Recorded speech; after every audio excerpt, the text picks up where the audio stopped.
Hi, welcome to Unit 6D4. We're going to learn about molar masses, hydrates, and percent composition by mass today. It's quite a bit, but let's dive right in. So in the last lesson, we learned how to convert from moles to mass and mass to moles using the conversion factor that 1 mole is equal to the molar mass.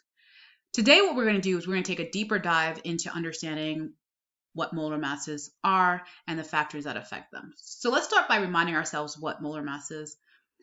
Our molar mass is equal to the mass of 1 mole of a substance, and the units are grams per mole.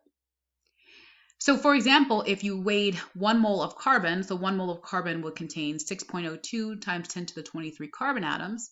If you had a bag of that many carbon atoms and you put it on a scale, you would get the mass to be 12.01 grams. So that means the molar mass of carbon is 12.01 grams. So how do we determine molar mass? Remember, if you're dealing with a single atom like carbon, helium, or sodium, the molar mass is going to come straight from the periodic table. It's going to be equivalent to the average atomic mass, which is that decimal number in the periodic table. On the other hand, if you're dealing with a molecule, something with more than one atom, you actually have to calculate the molar mass. And the way that we do that is we multiply the subscript by the average atomic mass from the periodic table of each element. So for example, in sodium bicarbonate is made up of 2 sodium atoms. So we would do 2 times the average atomic mass of sodium, which is about 23. And it has 1 carbon, so 1 times the average atomic mass of carbon, 12.01. And it has 3 oxygen, so 3 times the average atomic mass of oxygen. And after we've multiplied all the subscripts by the average atomic masses of each element, we would add those together to get the molar mass. In today's lesson, we're going to learn the factors that determine molar mass and use that to predict which molecules have a higher molar mass. We're also going to define hydrates, which are the substances we're going to be dealing with in tomorrow's lab, and the factors that affect their molar masses.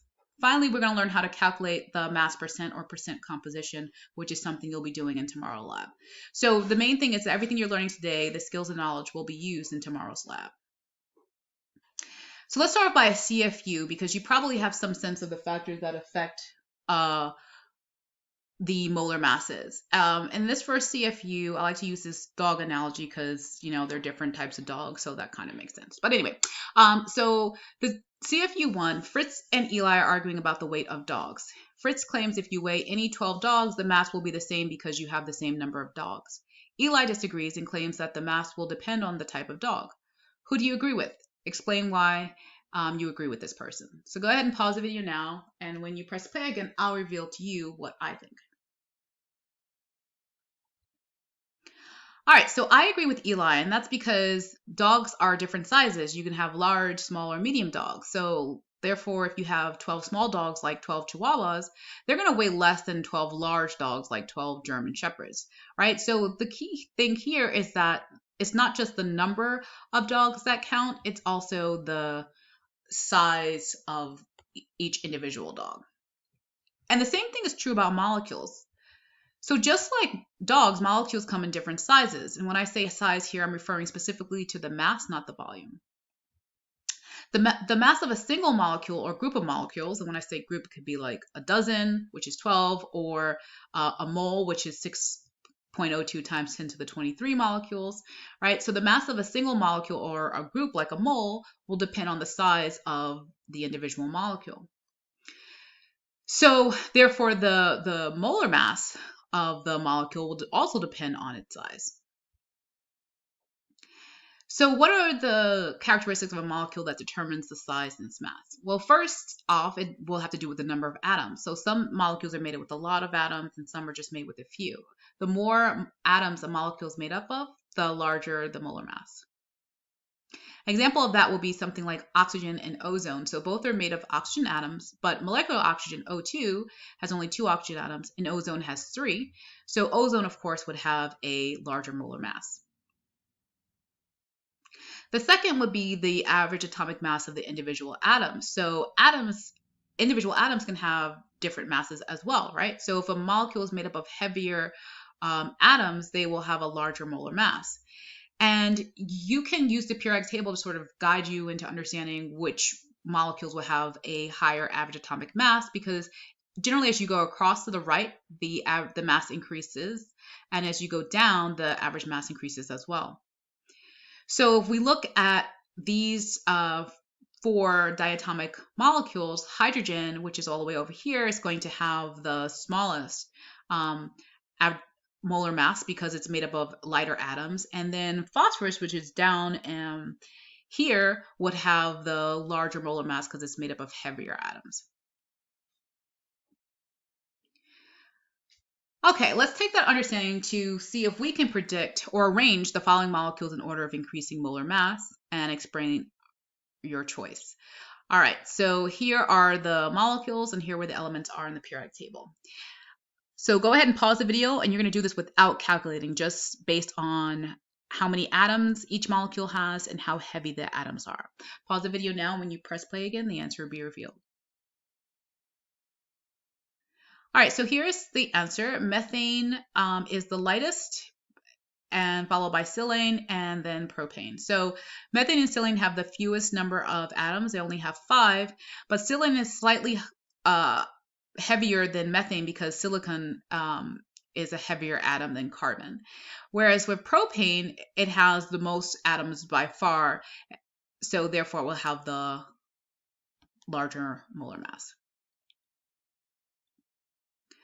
All right, now let's go into hydrates, which I said are the things that you're going to be dealing with in tomorrow's lab. So inorganic hydrates are ionic compounds, so they have metals and nonmetals, with waters loosely attached to the cations in the crystal lattice.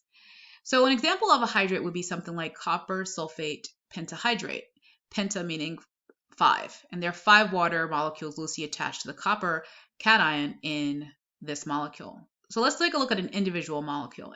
In this molecule, you can see the copper cation in the center, and attached to it, you have the sulfate anion. Then you also have 5 water molecules sort of attached to the copper. And we can also look at this in the lattice view. Remember that ionic compounds form networks or lattice. So in that lattice, those water molecules will sort of be loosely attached to the copper cations. Now, just a quick note before we go, that number 5 in front of H2O is super important because it's actually telling you how many water molecules are going to be attached in this hydrate. So let's talk about hydrates versus anhydrous. So the water molecules that are in a hydrate, they're loosely attached. They have weak bonds. So you can easily remove them by heating. Now, when you remove all of the waters, the compound no longer has water, and so it's called anhydrous, which means without water.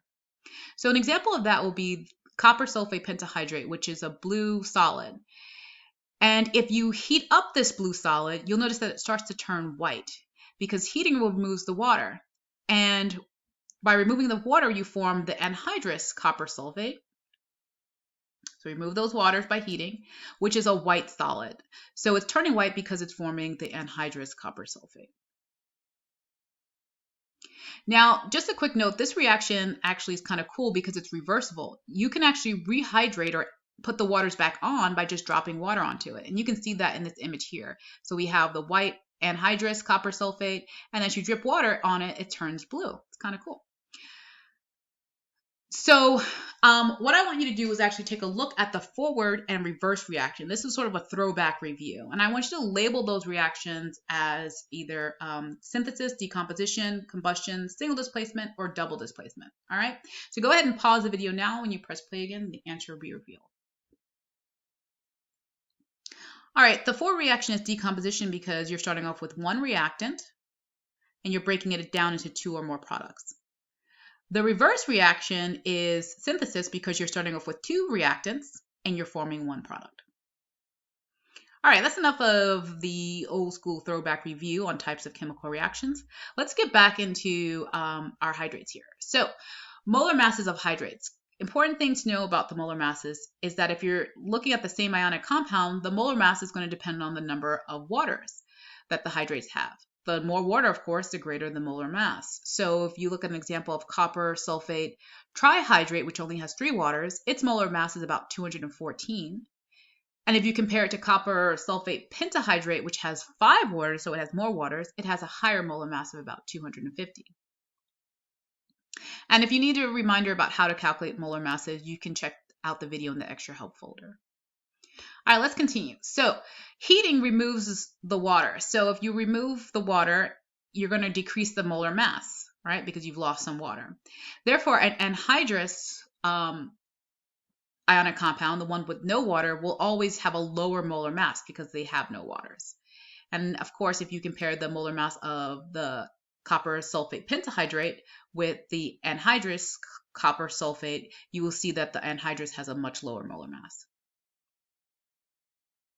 All right, so let's go ahead and take a look at this topic again. So we're looking now at another hydrate here, iron sulfate. And iron sulfate can have either anywhere between 1 and 7 waters attached to its crystal structure. So which one do you think will have the larger molar mass, the one with 1 water or 7? Pause the video now. When you press play again, the answer will be revealed. Of course, the one with 7 will have a larger molar mass because it has more water. So of course it has more atoms, so it'll have a larger molar mass. All right, next question. So in this problem, a student is needing to use the anhydrous, so no waters, iron sulfate for a reaction. And when the student goes into the lab stockroom, if the student finds that the labels on the bottles are illegible. So the names and the chemical formulas are illegible. But fortunately, as you can see here, the molar masses are still legible. So the student also knows that there are only 2 types of iron sulfates in the lab. The anhydrous one, which is the one the student wants, and one with 4 waters, the tetrahydrous one, hydrate one. So based on this information, which bottle do you think contains the anhydrous? Bottle A or B? Pause the video now. When you press play again, the answer will be revealed. Great. The answer is bottle A, of course. The student's looking for the anhydrous one, the one without waters. So the student needs the one with the lowest molar mass, and that is bottle A. All right, quick summary. So we looked at what molar masses were again. Remember, it's the mass per 1 molar substance. And molar mass depends on the number of atoms in the molecule and the types of atoms. So the heavier the atoms, individual atoms in the molecule are, the heavier the molecule itself, so the larger the molar mass. We also looked at hydrates. So hydrates are ionic compounds with waters attached, and the number of waters can vary. Now, the waters can easily be removed by heating.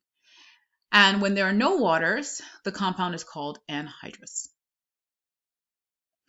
Also, remember that the number in front of water in the chemical formula for a hydrate tells you how many waters are in the hydrate. Finally, we explored molar masses of hydrates. So the more waters in a hydrate, the heavier it is, the greater its molar mass. And anhydrous compounds always have lower molar masses because they have no waters. Now, in tomorrow's lab, you're going to identify an unknown hydrate by its percent composition. And the percent composition describes how much of a part of a molecule contributes to the overall mass. Now, when I say part, that can be how much of an element contributes to the overall mass, or in the case of hydrates, how much do the waters contribute to the overall mass. So an example would be like for water, which has a molar mass of 18.02 grams per mole. It has 2 hydrogen atoms that weigh 2.02 grams per mole in total. So therefore, the 2 hydrogen atoms only contribute about 11% to this overall mass. Because if you take the 2.02 divided by the 18.02 and multiply that by 100 to get the percent, it comes out to about 11. Another example of that would be if you're looking at the iron sulfate hexahydrate. In that case, the total molar mass is 260, but the 6 waters weigh 108, so therefore they contribute to about 42%. Now, calculating percent composition by mass, the way that you do that is you get the molar mass. That's your first step. Once you have the molar mass, you're going to use the mass contributed by each individual element. And then you take the total molar mass of each individual element, or just the elements, and divide it by the molar mass of the whole compound and times by 100. And that's how you get this value. Now, I kind of went through that quickly, so if you need more help with that, there is a video You can choose to watch a video, or you can choose to do a reading. There's also additional practice that you can choose to do, or paper practice that you can choose to do for calculating percent composition. This will all help you for tomorrow's lab. And don't forget to take the exit ticket today. Have a quality day.